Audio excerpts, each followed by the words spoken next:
Thank you very much, and good morning to everybody, and thank you so much for coming. And good day to my fellow Bermudians and the residents of this wonderful country that we call home. I am very pleased to announce and share the names of Bermuda's two new national heroes. They are the late Mrs. Gladys Carleon de Courcy Morão and the late Sir Edward Trenton E.T. Richards, CBE. These two persons will be posthumously inducted during a ceremony on Sunday, June 14th at 4 p.m. at King's Square, St. George's. In December of 2014, the then Minister for Community, Culture and Sport, the Honourable R. Wayne Scott, JPMP, appointed a naming and recognition committee who were tasked with receiving and reviewing nominations from the public for a national hero. The members of the committee did not include any politicians, but were representative of the community at large. The committee fulfilled their responsibilities and made recommendations to the cabinet, who made the final selection endorsements. Both Gladys Morão and Sir Edward have significantly shaped our country and her development. Indeed, their contributions have been profound. Both individuals embodied many of the criteria that had been established under Bermuda's National Heroes Guidelines to help determine national heroes.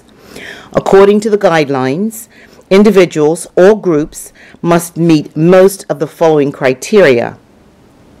The person has made a significant and lasting contribution to Bermuda. The person has enriched the lives of others. The person's legacy will stand the test of time and have continued relevance in the future. The person has contributed to the quality of life and destiny of Bermuda.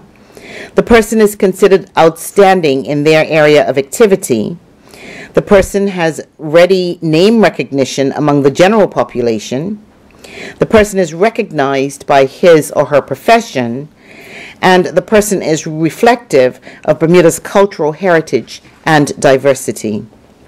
There is no doubt that both Gladys Morão and Sir Edward met most, if not all, of the above criteria. Many will remember Gladys Morão as one of the primary forces advocating for women's voting rights in Bermuda for 30 years. Ms. Morão demonstrated tremendous courage, perseverance, and fortitude in the face of serious challenges, mountains of obstacles, and personal risk of imprisonment.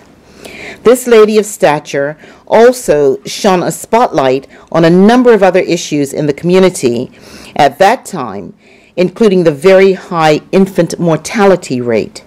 She was a co-founder of the Bermuda Welfare Society, which established Bermuda's district nursing system. She was also concerned about environmental issues, hence the Morão Nature Reserve has been named in her honor. Our other distinguished national hero being posthumously inducted this year is Sir Edward Richards, well known as Bermuda's first black leader. Sir Edward was instrumental in shaping and directing the political landscape as we know it today. Sir Edward was one of the principal architects of the 1968 Bermuda Constitution. During his tenure as the leader of the government, major political changes occurred.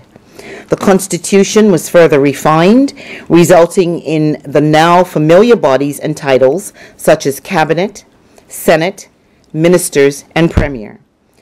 Prior to his involvement in the political arena, Sir Edward had been a school teacher at the Berkeley Institute. He was active in organizations such as the Pembroke Hamilton Club and the Warwick Workmen's Club, and also previously worked as an assistant editor of the Recorder.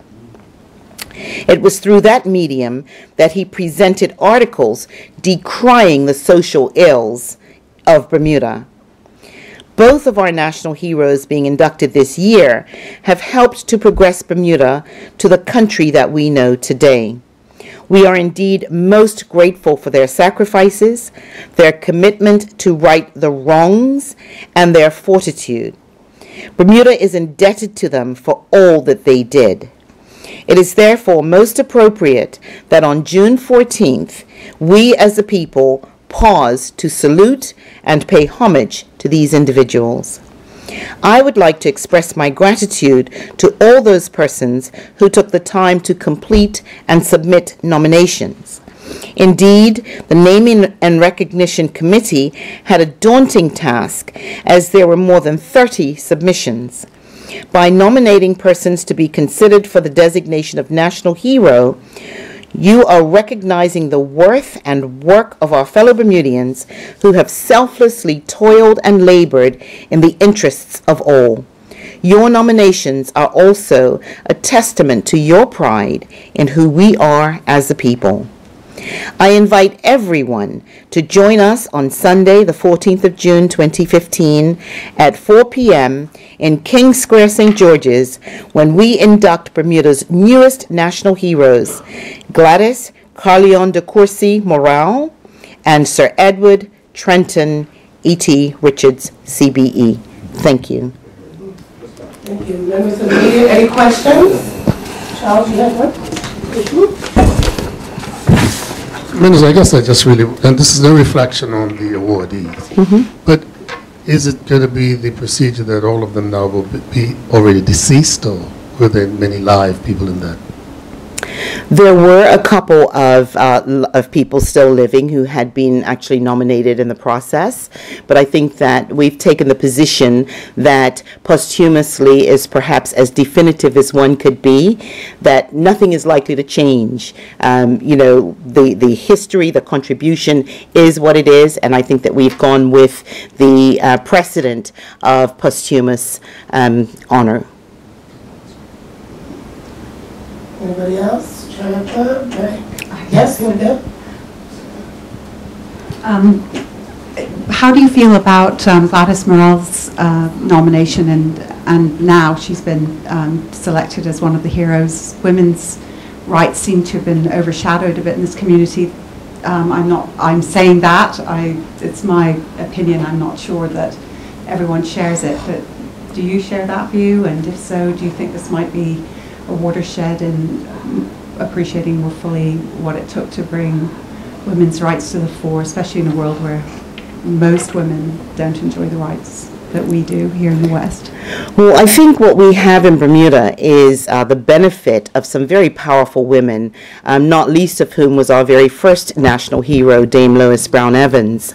And I think that the contributions that have been made by women of that stature and women of that ilk have served to pave the path, to pave the road for women such as myself to be able to enter the political arena, to be able to be recognized for contributions that we make. And I think that we have perhaps been a little bit even more fortunate than our neighbors to the west of us in terms of being able to be recognized for the contributions of women.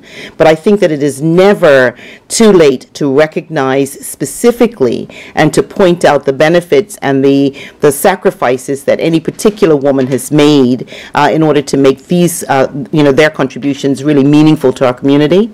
And I think that we are the beneficiaries of such.